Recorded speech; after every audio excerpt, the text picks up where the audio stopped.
dhe një detaj, vetëm një detaj në raport me atë që po thoja pak më parë, para se ta marrë Klodi. Të kuptosh edhe një gjë çfarë bën këta në 2019 për këtë punën e tokave, ndruan ligjin për veçeverisjen vendore dhe ja hoqën vendimarrjen për dhënien me qerat tokave Këshillit Bashkiak, që ka qenë me 3 pestat,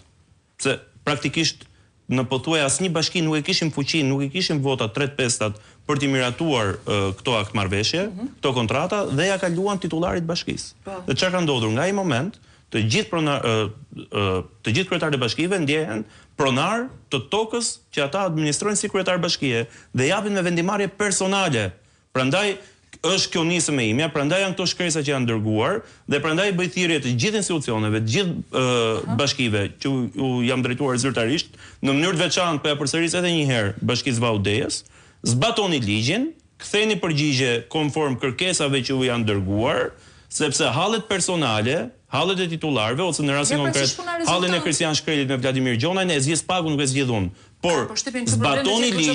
zbatoni ligjin, ktheni përgjigje nëse s'keni shkelur ligjin. Nëse nuk ktheni përgjigje dhe shkelni ligjin, të gjithë do të jeni subjekt po i ligjit.